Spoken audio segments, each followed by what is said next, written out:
Hi, everybody, and welcome to the 11th episode of Audubon's I Saw a Bird program. My name is David Ringer with the National Audubon Society, and I saw a bird today. It was an American goldfinch, actually several of them, and it's one of my favorite birds in the summertime. That brilliant yellow looks like sunlight was spun into feathers and sprinkled all over their bodies. Great bird. Hi, Christine, how are you? Hi, David. I'm pretty good. And an American goldfinch is a classic bird. So I saw a downy woodpecker recently. I'm back in New York at my apartment, and I've just been seeing one perch by the tree in my patio. So it's been really nice having a little visitor every day. That's a great bird too. Well, as we're getting tonight's show started, we just want to acknowledge that a lot of folks are facing the onslaught of a hurricane along the Gulf Coast of the United States. And we're thinking of you, we're sending you our best. We've got a lot of Audubon family members down there, from staff to chapters and members. So we're thinking about you this evening and through the week. Yeah, thank you for that acknowledgement, David. And I also have some family and friends back home in Dallas, so keeping everyone around the Gulf in my thoughts as well. So we're going to move on to our lineup. We have a really great show planned for you today. So first up, we are over the moon, pun intended, to bring you a very special interview with Dr. Kathy Sullivan. And then we're going to take a deep dive into fall migration with scientists from Audubon and the Cornell Lab of Ornithology. We'll talk to some educators about some activities that you can do with kids at home during this back to school season. And finally, we will close out with one thing you can do to help birds. Yes, well, let's jump right in. For our first guest this evening, it is a great honor to welcome Dr. Kathy Sullivan. She's a distinguished scientist, astronaut, and leader. She was one of the first 6 women to join the NASA Astronaut Corps in 1978 and holds the distinction of being the first American woman to walk in space. She flew on 3 different space shuttle missions during her 15-year NASA tenure, including the mission that deployed the Hubble Space Telescope. She also served as the Undersecretary of Commerce for Oceans and Atmosphere and as NOAA Administrator. And very recently here, she's made headlines by becoming the first woman to reach the Challenger Deep, 7 miles below the ocean's surface. And of course, we're honored to count Dr. Sullivan as a board member of the National Audubon Society. Kathy, welcome to the show. We're so glad to have you.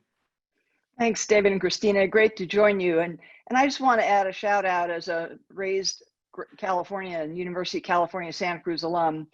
A shout out to all the folks that are displaced and worried about their livelihoods in their homes in California with those large wildfires.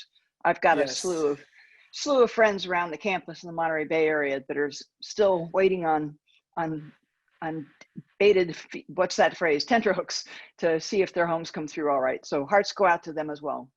Yes, our hearts do. What a tragic set of circumstances. Yes, also keeping them in our thoughts. Thank you for that as well, Dr. Kathy Sullivan. And it's truly an honor to have you on our show today. I've told you before, I've loved space ever since I was little. And the first thing I ever actually wanted to be when I was growing up was an astronomer. So super exciting. And I wanted to ask you a question. So you are the first person, as David mentioned, you're the first person to walk in space and dive to the Challenger Deep in the Mariana Trench, which is the deepest part of the ocean.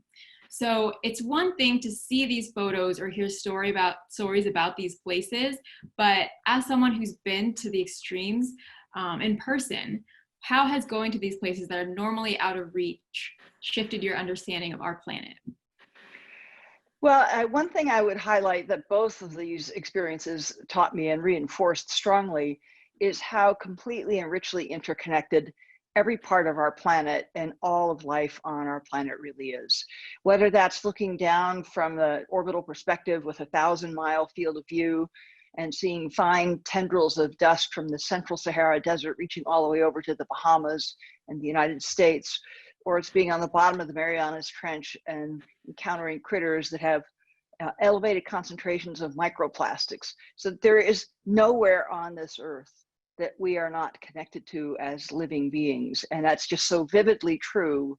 I think when you're there with the full sensory engagement that we have as humans, that we have as explorers, it's just the kind of thing that doesn't come through in a picture because that's a one-dimensional experience. That makes sense, and it's wonderful to imagine things that you've seen with your own eyes. So how have those things shaped your perspective and approach to global issues like climate change? Well, starting with the point that I just made, that really enriching my understanding of how interconnected all of the natural systems of our planet are, the biological, the geological, the chemical, all of that. Also, though, understanding, therefore, how richly interconnected to it all, the decisions that we all make every day, from individual decisions to community and state and national decisions. It's a really complex, multi-dimensional jigsaw puzzle. On a more personal level, moving from the intellectual, what moved me to leave NASA after my third space flight and head in the direction of NOAA was the fact that I had come to so appreciate the power of the space perspective. It's really been only in the space age that we can sort of see our whole planet at once, and not just look at it as I was able to do, but make measurements of it that help improve our weather forecasts, help us understand how the El Niños work, and I could go on and on and on. And I reached the point where I didn't any longer want to be the lucky person that had that view herself. I wanted to be back on the Earth where I could help make the connection between the power of the space perspective and our understanding of how Earth works and the decisions and questions that we all face in our daily lives. I wanted the perspective I'd been able to have actually matter in a real and tangible way to life on this Earth. That's awesome. So speaking of your time at NOAA, did your time at this agency impact your philanthropic and advocacy work ever since you've been there? Yeah, NOAA was a great place it's a great agency. I call it America's Environmental Intelligence Agency, kind of like a military intelligence service. It's the outfit that really delivers, it sort of harvests from all of the knowledge and understanding of how our Earth works and delivers information that's really mindfully tailored towards questions you might be facing as a business leader or a political leader. And what I took from that, actually the key thing that I took from that in terms of this conversation is, like many others, I think I had always thought of the Audubon Society as those crazy people in vests and binoculars that are just absolutely mad about birds. And I'm an aviator, so I love watching birds fly, but I've never been a dyed-in-the-wool ornithologist or bird watcher by any stretch of the imagination. But through my work at NOAA, I came to get a little bit of a glimpse of the richer and deeper span of work that Audubon does towards conservation in general. Because if we take care of the things that matter to birds, we'll be taking much better care of the planet. And that was a kind of epiphany for me that made me very delighted when the invitation came to stand for election to the board. Yeah, that's so true. And I love what you said about how we all share the same sky, we share the same home, and we look up, we see the stars, and we also see the birds who are all in this planet with us together. Yeah, and I think that's a really powerful unifying perspective, and it's one of the contrasts between space and the sky and the ocean. Many people, but not everyone on this planet, lives in some vicinity to the ocean. Right along the beach line, they get their feet wet and sand in their toes, or they at least have it in their view. But that experience of the ocean is such a thin sort of postcard experience of it. And it clearly doesn't evoke the same kind of imagining and longing that the stars and the moon above all our heads seem to do for everyone. Wow. We have a question from one of our viewers, Kathy. Francis wants to know, if you were given an opportunity, would you rather go on another mission to space or another dive deep in the ocean? Well, at the moment, only because I've had more of the former than the latter. I'd be thrilled to go back on another deep dive into the ocean. The Challenger Deep Expedition was actually my third deep dive in the ocean, the deepest by far. But we spent an hour and a half on the bottom. Unfortunately, a battery problem brought us back to the surface a little early. I would, as a geologist, I'm the rocks person. I would love to have gotten near the edge of the trench and seen some of the rock outcroppings. So I'd be happy to go explore further in these great depths. But I wouldn't turn down the offer for another ride in space. Yeah, it's kind of hard to decide, but now you're like, I've been to both, so. Yeah. I've asked myself that question many times, even though I have personally have only been on land. Well, besides like the surface of the ocean.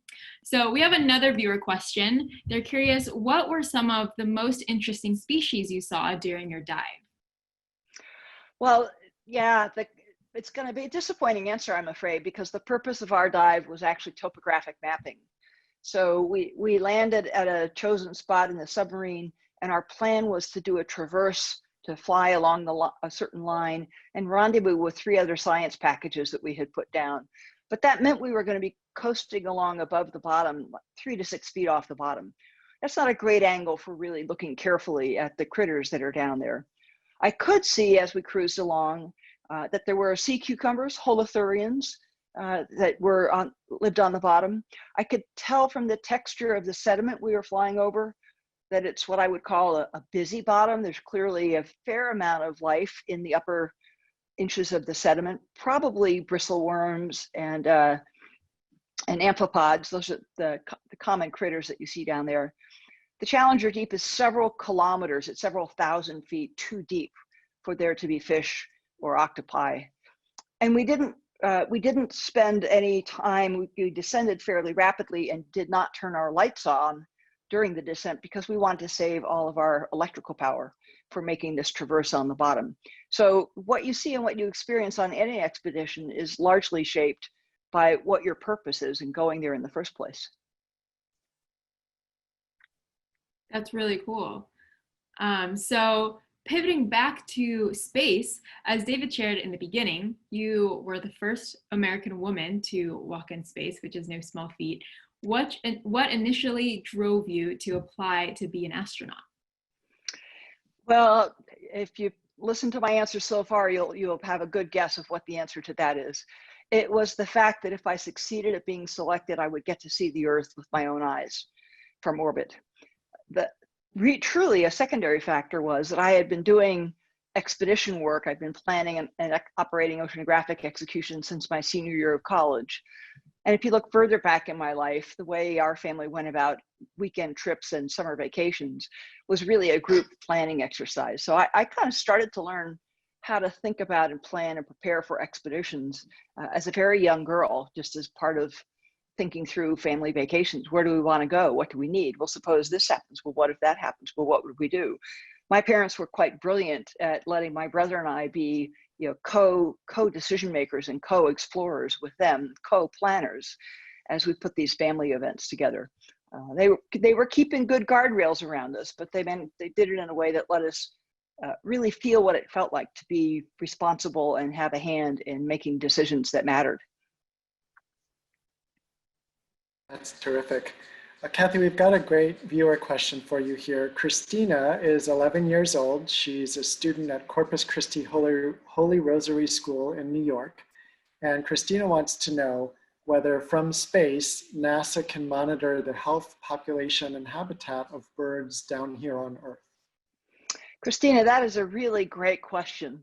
The short answer is sort of. Satellites, every satellite can only see the Earth with a certain kind of resolution. It's sort of like how many pixels are in your cell phone camera. So some of the conditions that matter to birds are very, very fine scale. A small cluster of trees or the connectivity between certain clumps of forest. And other factors that matter a lot to birds are maybe scales of miles across and even larger. So satellites, most Earth observing satellites are good down to, let's say, 50 feet. Some have an even larger footprint than that. So I would say they can tell you more about whether the overall context in an area is likely to be suitable and healthy for birds. They're not going to really be able to tell you whether a particular stand of trees is going to be just right for a certain species of bird. They basically can't see such fine scale. You have to marry up the satellite view with data and information that you've collected on the ground. And if you do that, you take the satellite view and then data from the ground, then you can make those two mesh up and get even more insight. While we're on the topic, I have to ask if you have a favorite bird. I'm a real fan of hawks. I think I know every hawk in my local area, by name and by favorite lamppost or tree branch. I live on a little ridge in a heavily wooded area, so it's like living in a treehouse. And we've got a couple of hawks that work our area, and sometimes they'll be swooping along our roadway just a foot or two off the ground. I think I know where they all shop for lunch as well. Hawks are really cool, and it's fitting because there's like Hawkeyes, which they're known for, and you obviously really enjoy looking down from an astronaut's eye view. So. There you go. Well, here's another question about favorites for you. What is one of your favorite images from the Hubble telescope? Oh, well, we have a couple we could call up and share with you. I mean, here's one of them. This is a spiral galaxy. It's got a name. It's called Messier 101. And this is taken by Hubble, not only after Hubble was repaired. Remember when Hubble first was put in orbit in 1990, weeks later it was discovered it had blurry vision. So corrective optics, sort of contact lenses had to be put into place to save Hubble's eyesight at all. That happened in 1993. But from 1993 to 2009, multiple shuttle missions went up and kept installing better and better and better cameras. So this is one of the most recent views of Messier 109. And this is another one of my very favorite views. It's called the Hubble Deep Field. So if you point Hubble at a patch of the sky that from here on Earth you would say is blank and empty, and if you let it stare at that patch for a long time, you get an image like this. It looks like brilliant grains of sand scattered on black velvet, but virtually every point of light in this image it's not a star. They're all galaxies. So, thousands of our Milky Way galaxies discovered in a patch of sky that astronomers had always thought was just dark and empty. It's really a marvelous observing machine.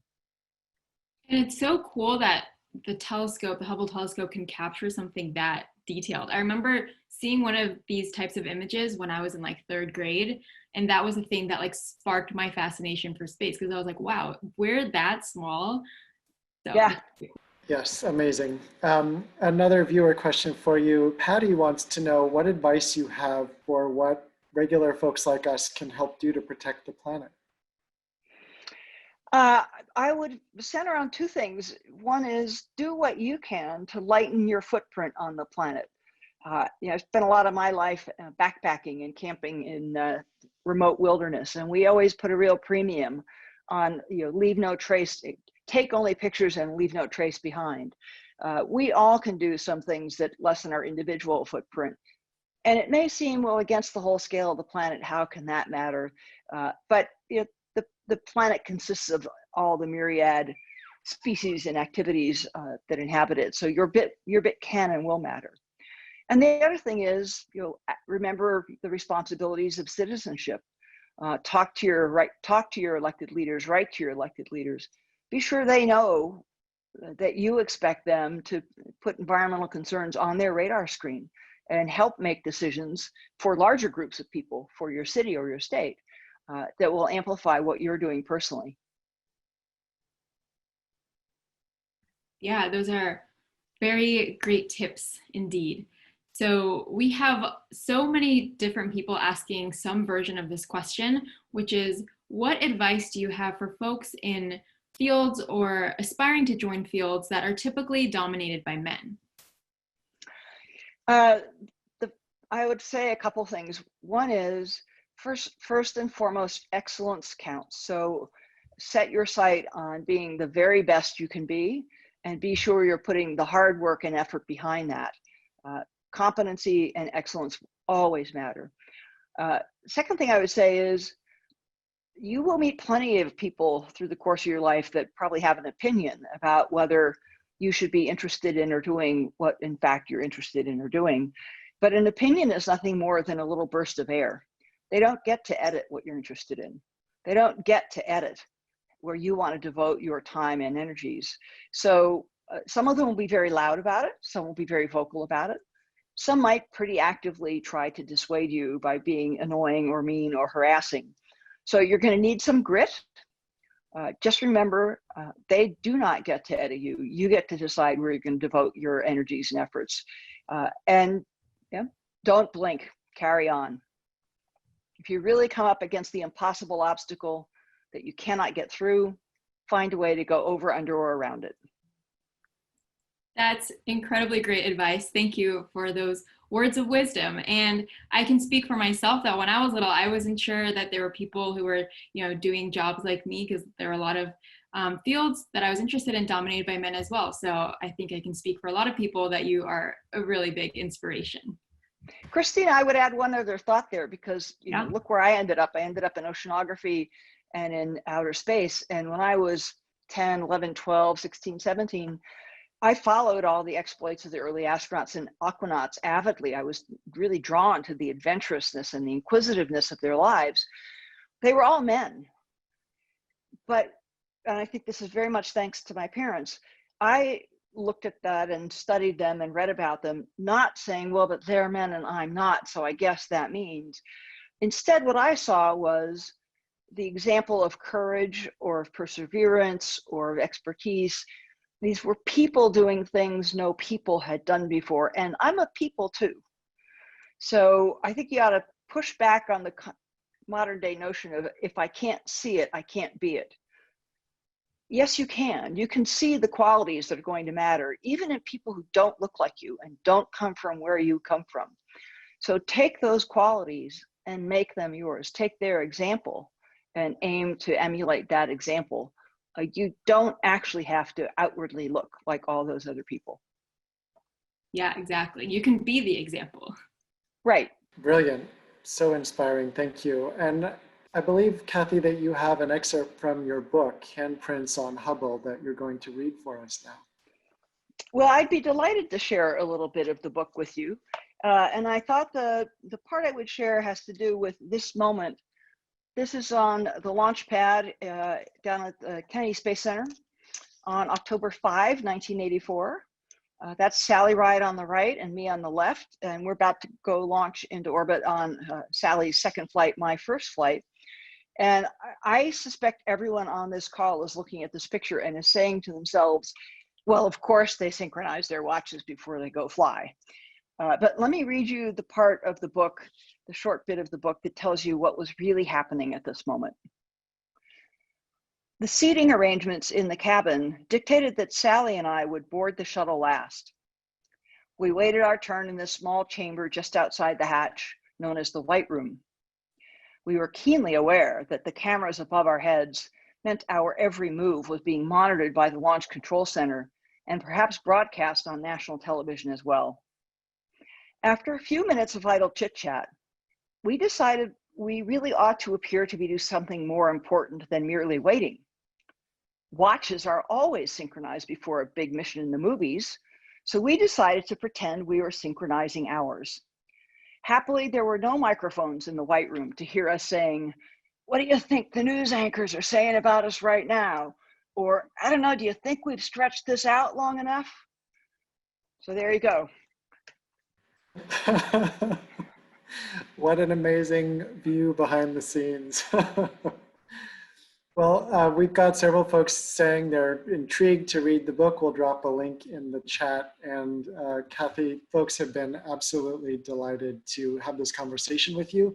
You're an inspiration to so many, including thousands of our viewers tonight. So thank you for all you do for the planet, for the birds, for Audubon, and to all the people that you inspire along the way. It's my honor to get to work with you all and help move the cause forward, and a pleasure to speak with everyone tonight. Thanks so much. Thank you, Dr. Sullivan. So now we're going to move on to talk about fall migration. So some of you may or may not know, but while we still have a few weeks of summer left, fall migration is actually well underway for some bird species. So we're really excited to welcome on here to talk about fall migration and also to answer your bird questions, Dr. Kevin J. McGowan from the Cornell Lab of Ornithology's Bird Academy for Distance Learning, and Chad Witko, Audubon's outreach biologist for the Migratory Bird Initiative. Welcome to the show, Chad and Kevin.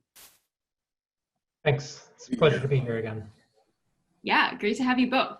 So I'm going to start off with a basic question.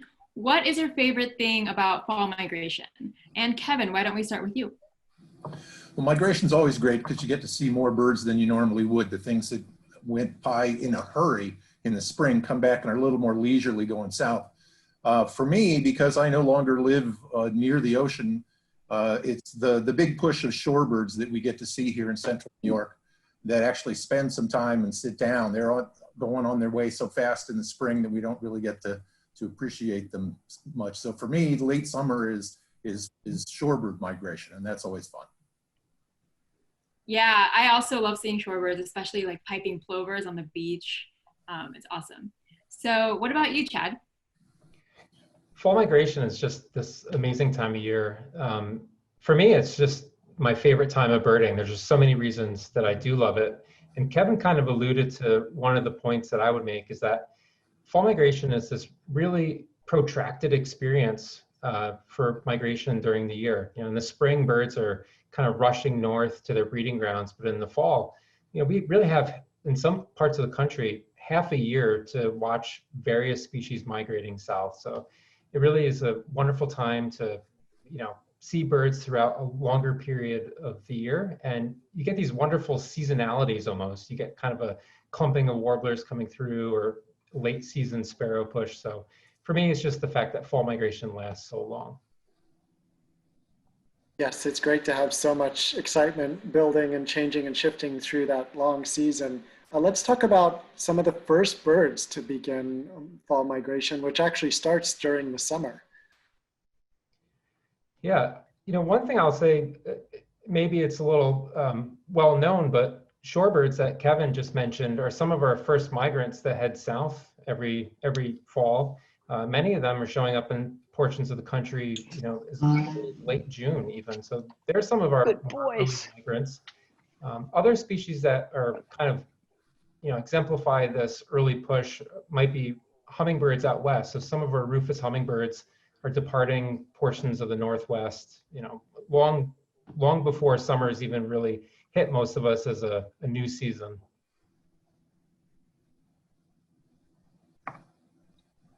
Yes, and Kevin, I think you have an example that's actually going on right now in a significant portion of the country. Yeah, you betcha. It's pretty exciting that the red-breasted nuthatches, which are a cute little bird that climbs down trees upside down. They breed in the boreal forest mostly, and some years they what we call erupt. They come out and they visit us further south, and this seems to be one of those years. And you know, we think about the winter finches that come down, but they don't come down till way later. But the red-breasted nuthatches start like in the 1st of August, and sure enough, like just a couple of weeks ago, I woke up in the morning and I heard a red-breasted nuthatch outside my window. And then just that day, I started looking on the bird lists, and down along Long Island in New York City, they were saying, oh, there are nuthatches all over the place. And so it's a pretty good year for it. You can see from the map on there that the small purple dots are indicating, if you look around New Jersey, New York City, normally there aren't any of them there. They weren't there 2 months ago, but now they're coming down. And it's always interesting with these eruptive birds to see how far south they'll go. They may just stick in this general region, but sometimes they go all the way down to Georgia and Alabama. Yeah, that's a really cool map. So Kevin mentioned winter finches. I'm curious, how long does it take for birds to migrate to their wintering grounds? And Chad, would you like to tackle this one? Yeah, I'll take a quick stab at this one. It really depends. You know, it's an individual thing as well as species by species. You know, some birds can, you know, make their wintering grounds in southern portions of the U.S., you know, within a day or two. There's tracking that's taken place on herons where they've marked birds leaving New Brunswick and they've been in Florida a day and a half later. So some birds can make that journey pretty quickly. Other birds may take weeks or even a few months. I think the real key here is to think about the difference between fall migration versus the spring. So researchers who were tracking prothonotary warblers, for instance, they noted that in the spring, those birds were making a push north from portions of Colombia into Louisiana in about 3 weeks. So their overall migration movement took just a few weeks. And of course, you know, they may be flying over the Gulf of Mexico, you know, in a single flight as well, which may take about a day. But in the fall, some of these same individuals were taking several months to make that trip further south again. And what this really points to is that during the spring, birds are really pushing north to get to their breeding grounds, and they're trying to time their breeding with peak resource availability. But during the fall, some of those pressures aren't there for them, so they might be able to take a more leisurely jaunt back down to their wintering grounds. I love it. It's like a vacation after all that hard work of raising babies all summer. And just amazing journeys, right? I mean, the prothonotary warbler weighs as much as a CD or a AAA battery. Just an extraordinary feat for something that small. So of course, another popular bird migration attraction during the fall is the hawk migration that is so visible in many parts of the continent.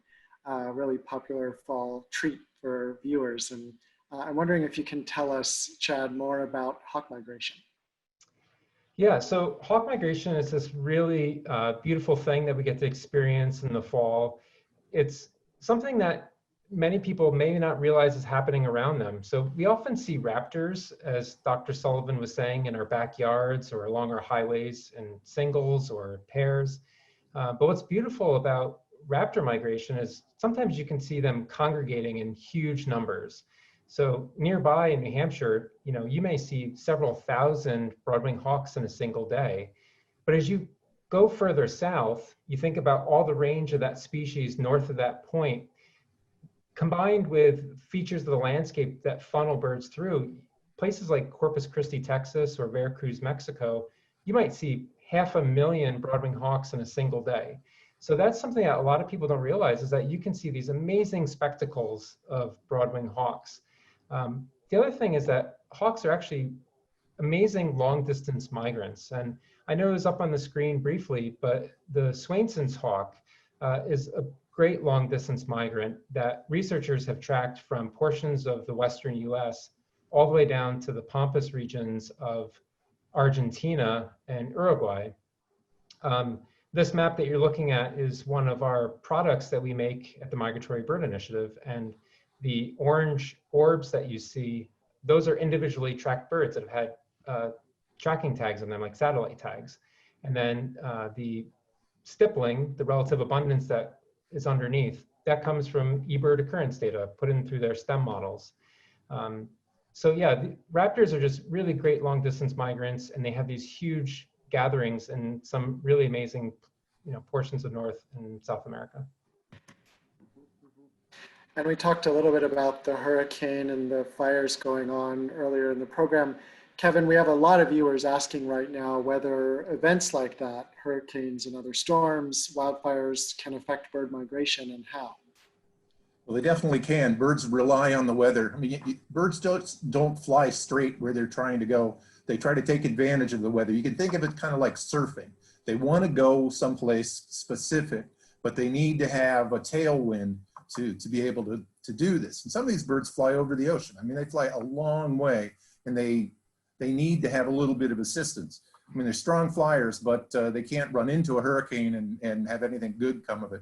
So yeah, these things are really important. I mean, normally in the fall, the birds are waiting for a good, strong, cold front to come through that has nice south winds down, especially along the East Coast. And that's really a key for them, that they'll get up and go in the night with those fronts coming through. When they hit these hurricanes, that's a bad thing for most of them. And the hurricanes actually will take some seabirds and take them way off course. So we end up with ocean birds up even into central New York. We've had some on our lake here that popped up that way. Also, you have to understand that migration is a very dangerous thing and is not a nice thing to know, but these big storms can actually kill thousands of migrants if they hit at the wrong time. So right now, there is some migration going on along the Gulf Coast. Things like ruby-throated hummingbird males are headed down that way. And so, but it's still a little early. So it's not hitting the major season. There was a hurricane that hit a couple of years ago that hit right in the peak of the hummingbird. I was actually going down to a hummingbird festival down there, and we worried about what happened with it. We didn't see any detectable drop in the population, but you always worry about it. Yeah, and thanks for explaining that, Kevin. So this also seems like a good place to ask you about Birdcast, as we're talking about weather. Indeed, thanks for bringing that up. Birdcast is a project from the Cornell Lab of Ornithology that actually is looking at radar data and the tracking data on the ground and things like that. And it will actually make a real-time forecast. So is this the one for today? Or, yeah, so yesterday you can see the brighter the color, the more migration there is. And you can see there's a bit going on. It's some brightening up there along the Texas coast. So that means that the birds are on the move.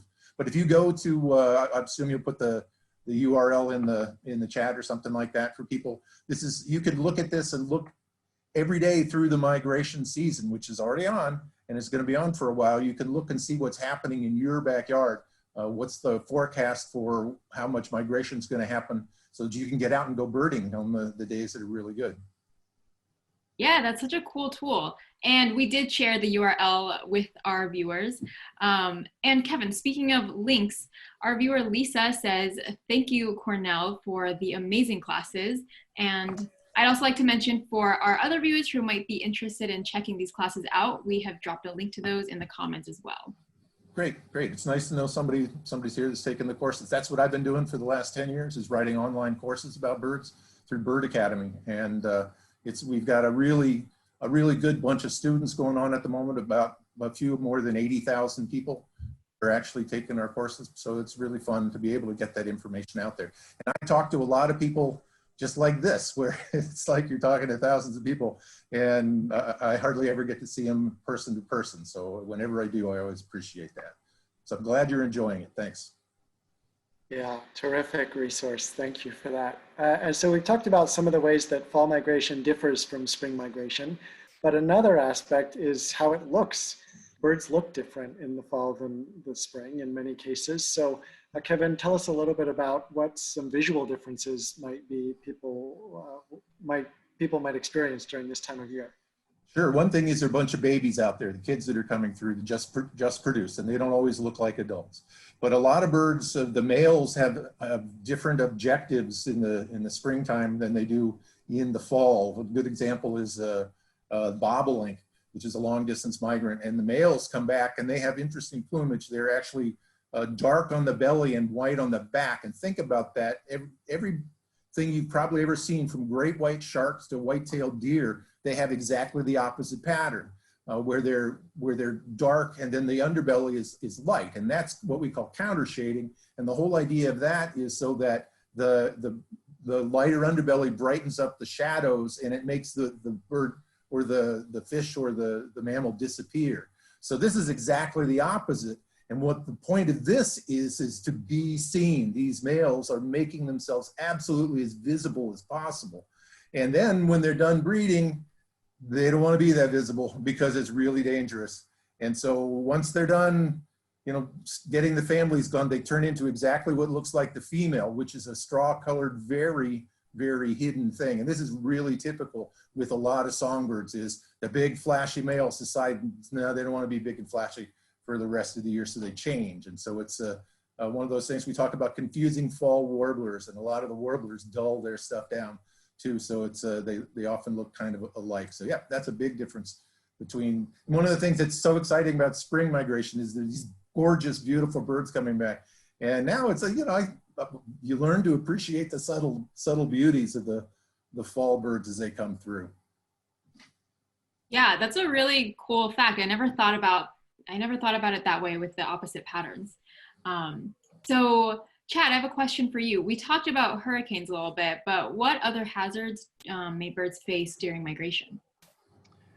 Yeah, that's something that's really important to consider at all times of the year, but migration is really one of the most critical times. And I think the largest threats that birds face, they probably incur during migration, partially because they're covering such large distances and there's that many more threats to encounter. And also Kevin, mentioned that there's a lot of young birds that are out, and many of them haven't made these journeys before. So they're facing a whole new world for the first time. Obviously hurricanes and other weather events are a major component of what they face. With climate change, the period, the frequency and the intensity of some of these events is something that they may not have evolved with. So there's that has to be considered. But of course, there's also the threats that, unfortunately humans impact birds with. So we think about collisions, often with buildings. We think about light pollution, especially for these nocturnal migrants that are flying south, getting caught into cities and smashing into various buildings and structures. Another one that's really, something to consider more regularly is pesticides even. There's been research that has shown that some of these neonicotinoid pesticides are impacting birds in their migrations. I know they looked at white-crowned sparrows and testing them with various levels of these, they found that these birds were either losing weight drastically within just a few hours or a few days, or maybe delaying their migration departures to a point in time where it may actually be harmful for their overall, just how well they can thrive through the migration or even their breeding success.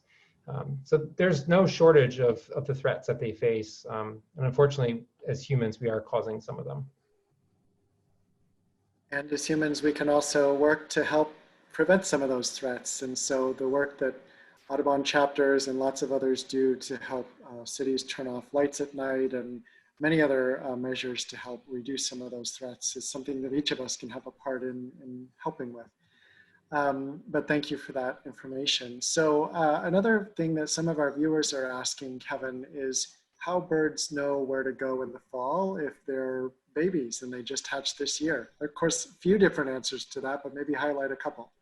Yeah, that's always an interesting question. And the answer is most of it is ingrained, that they have things that have been selected for over the millennia that help them get where they need to go. And it's kind of like people, we're ingrained to try to learn language and watch faces. That's just a genetic part of us. And birds have the same kinds of things. Now, some birds actually, it's not all genetics, it's not all instinct. There's a combination of things like instinct plus learning. There's always learning that goes on.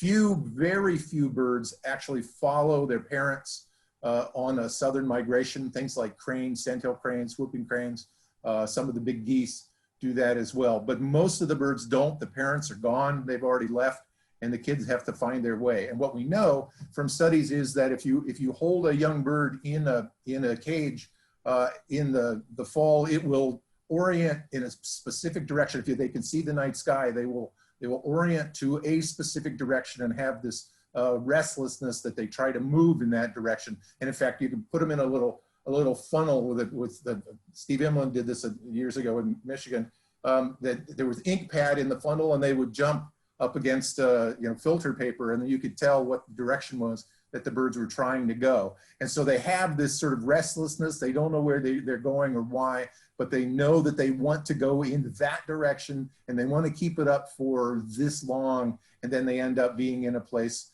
that's good for them. And sometimes, again, birds can find each other even in the night sky because they call while they migrate at night, and that can be some help. And then they learn from that stuff too, so that they end up knowing where to learn landmarks and where to go and things like that. So it's a combination of things, but a lot of it's just innate.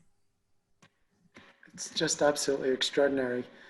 So one of our viewers, Miguel, wants to give this example and ask for commentary.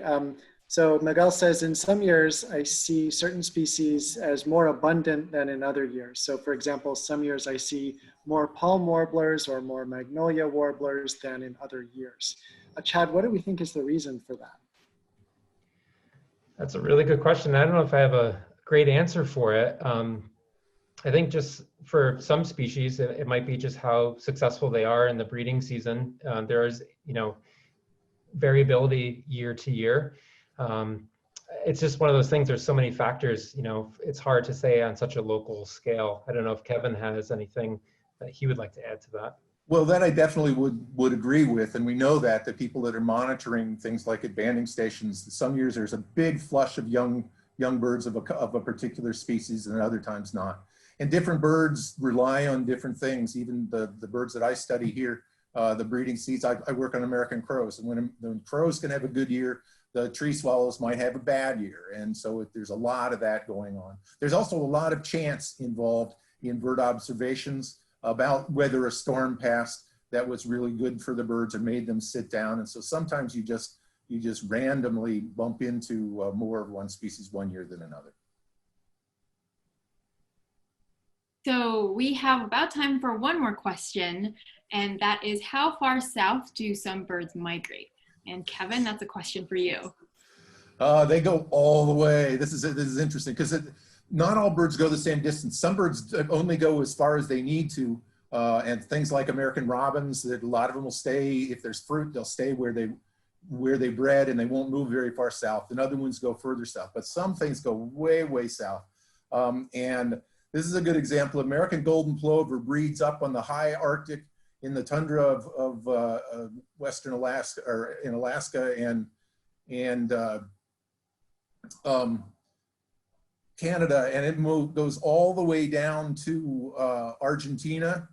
That's kind of the way that the Swainson's hawks they're actually wintering in the same general area, and that's about an 8,000-mile journey one way.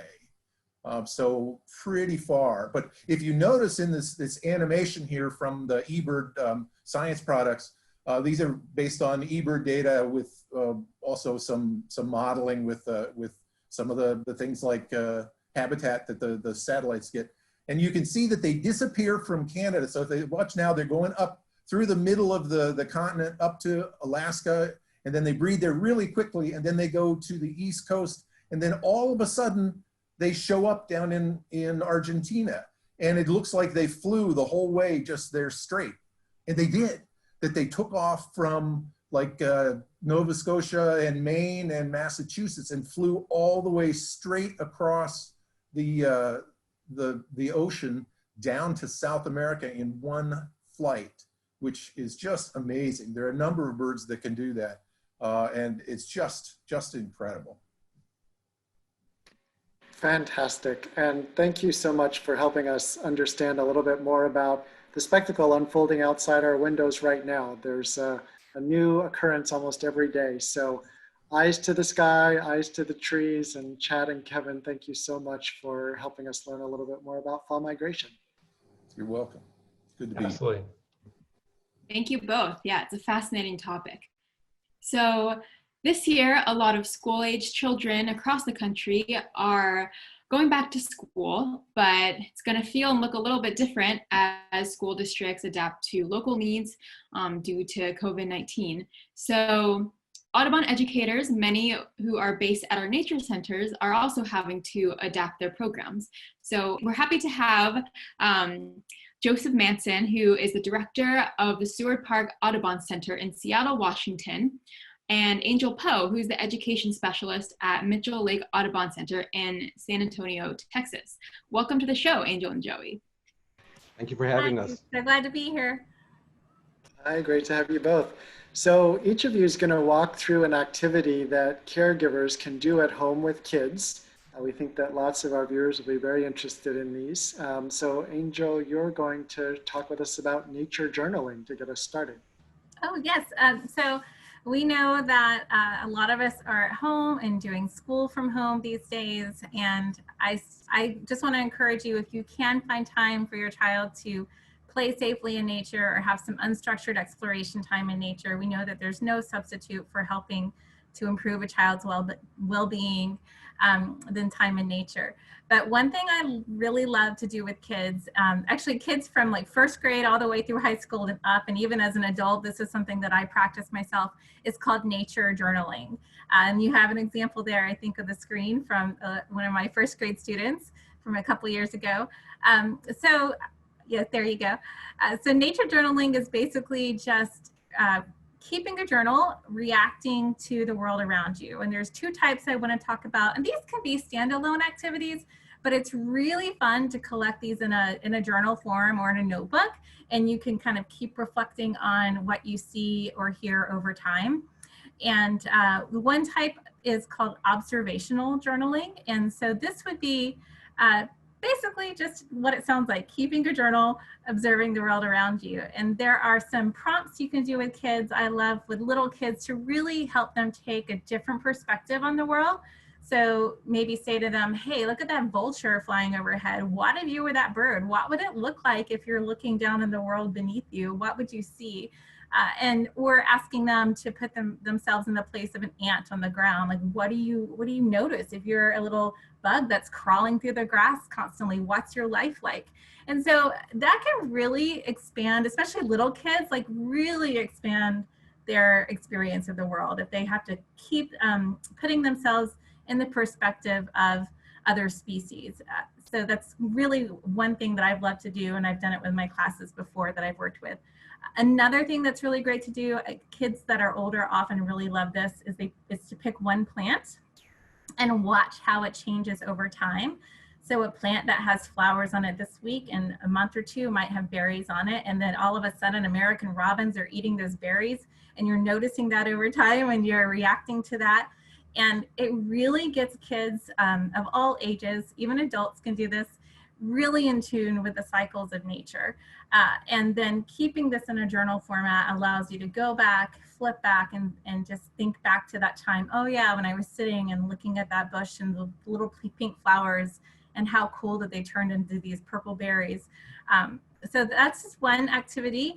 There's another one I really love called sound mapping. I actually do this a lot before I start my workday. As you see, I'm working from home these days. So sound mapping is just where you can sit calmly for a couple minutes and just listen to the world around you. So then you just sketch or draw or make notes as you hear the noises around you. It's really cool if you sit in one spot every day and you can listen to how things change again over time. For hard of hearing students, they might want to focus on the movement around them. So the wind in the trees or a little bug crawling across the ground can be a real meditative experience if that's all you're paying attention to. And I just find that this really calms kids down. This is something that I love to do after a hike at times. I would do this with students. High school students that I did this with reflected and said that they really were present and noticed that how life was different when they weren't distracted, when all they had to do was like sit and focus on one thing at a time. So just encourage you guys to get out there and try these techniques with your kiddos and have fun in nature with them. Thank you so much, Angel. It sounds wonderful for kids of all ages and adults too. So we hope our viewers will give it a try, and we'd love to hear from some of you how it goes. So Joey, love to hear from you next. What activity do you want to share with our viewers this evening? Sure. And so really when we're talking about at home, we're talking about outside of a classroom setting. So we really want to encourage people to get out into the green spaces like we have here in Seattle. I operate in Seattle in Seward Park, which is a 277-acre city park, has 9 miles of trails, and there's an old growth forest right here in the city. So we want to encourage families to come here and look to explore. Our volunteers are right now working on creating self-guided walks through the woods. We're using Google Maps, which will help give them some direction to some of the highlights that we want to point out so they can discover different things out there. We're talking about all the different native plants that we have here in the park, some geological features, and of course, birds. And when we talk about birds and kind of leading a map, sure, we're not going to be able to say, okay, you're going to go here and definitely spot a bald eagle, but we do know where bald eagles nest are. And we do know where there's some wonderful examples of pileated woodpecker holes and sapsucker holes. And so we want to encourage people to get out here and look for those things. And for parents, you don't have to be experts. There's so many options out there for you to help your young people discover what's going on. Audubon has apps. There's a really cool app by iNaturalist called Seek, which is great in helping you identify plants. But once you get out there, really dive deep and think about some of the details of the things you find. A perfect example is the pileated woodpecker. And when you talk about the tongue of a pileated woodpecker or its importance to an old growth forest as a keystone species, the things that this woodpecker can do and the stories and the myth and the legend that revolve around it is enough to write a little essay on in itself. There's so many other creatures we have out here. There's sword ferns, there's all sorts of plants that are still bearing, and there's a great time to get out there with your family and be open to discovery. Once you identify these plants, once you identify these animals, go home and learn more about them and learn what they mean to our community and what they mean to our ecosystem. We're always going to be there online to help people figure out what they're finding out there, but we think a great way to start is by utilizing some of these self-guided walks that we're putting together. Wonderful. There's so much to discover, like you say. And I think one of the most powerful questions somebody can ask is, what is that? Because it opens up Definitely. a whole world of discovery. So we've dropped links, Joey, to some of the resources you mentioned in the chat. Folks can find those there. And the Audubon app in particular, we've dropped that link there. It's a free app. So we hope that folks will check that out as well as some of the others. Super. And go out and find those green spaces. You know, we want to get out there and enjoy those natural spaces that gives a little reprieve from being behind the computer and screens all day. So get out there and enjoy with your families, and maybe pick one or two things each time to kind of think about a little bit more deeply. And you'll find that once you start digging, it's going to go deep, deep, and very, very deep. Yeah, well said. And I really agree with both of you in that you don't need to be an expert in order to engage a child or to engage a student with nature. And also, these are things that even though they're geared for children, I would love to try these activities myself. So they're great ideas. So, And we're yeah. hoping that teachers will give students extra credit for this type of exploration on the weekends. Oh, That's that's a a good great idea. Got to entice them. So speaking of these resources, Audubon has additional ones available, including Audubon for Kids, which is a multi-week suite of activities designed to be done at home, regardless of your access to green space and nature. So we've also published that entire series in Spanish, Audubon para Niños, and we'll drop a link to both in the comments. And we also have Audubon Adventures, which is an environmental education curriculum that's created by the National Audubon Society for grades 3 to 5. You can learn more about that at audubonadventures.org, and we will drop a link to that too. Lots of links flying at you tonight. Joey and Angel, thank you so much for all you do every day to engage kids and families, people of all ages, in the outdoors and birds and in conservation. You are heroes for sure, and we're thankful for your joining us this evening. All right, thank you. Thank you. It's been fun. Bye, guys. Thank you both.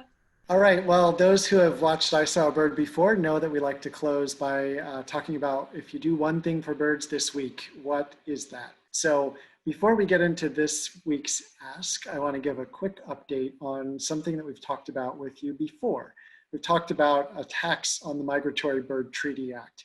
And a few days back, we had a significant win for birds when a federal judge awarded a win to the National Audubon Society, several other conservation organization partners of ours, and 8 states that had filed lawsuits opposing the White House's attacks on the Migratory Bird Treaty Act. So we won that lawsuit. It's a big win for birds, and we could not have done it without your support, your advocacy, your donations that help fund our work. So because we've talked about that, we certainly wanted to report back to you that great news. And then, of course, there's always more work to be done. So this week, if you do one thing for birds, we want to talk about the Arctic National Wildlife Refuge.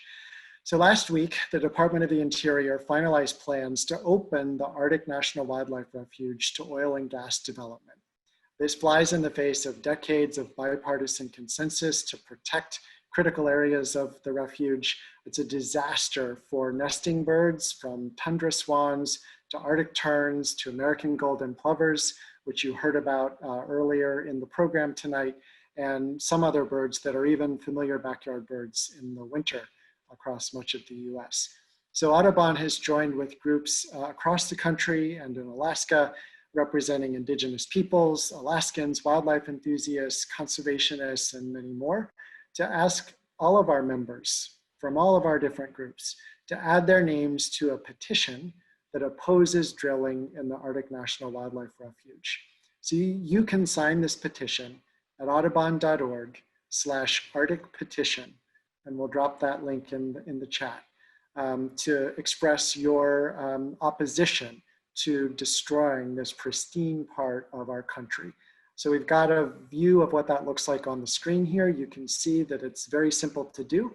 You can just fill out your name, your email, and your zip code, sign this petition. More than 200 species of birds depend on the Arctic Refuge. They migrate to this wonderful part of America from 6 different continents and all 50 states. to raise their young every summer at the Refuge. This is an iconic American treasure, and leaders from both major political parties in this country have worked together for generations to keep drilling out of the most important areas for birds and other wildlife, particularly the coastal plain and its critical wetland habitats. So this is part of our shared cultural and natural heritage. Please join us by adding your name to the petition. Again, that's audubon.org/Arctic petition. Remember, your voice does make a difference. We won a big victory for birds a few days back, thanks to your support, and now the birds need you again. So with that, thank you so much for tuning in tonight. It's been great fun talking with Dr. Kathy Sullivan on her perspective on life on this planet, learning more about fall migration, and finding out some activities that we can do with our families or even ourselves to learn more about what's around us. Christine, thank you. You're my favorite co-host. Everybody, take care. We're thinking about you. Have a great evening. Thank you all. See you next month.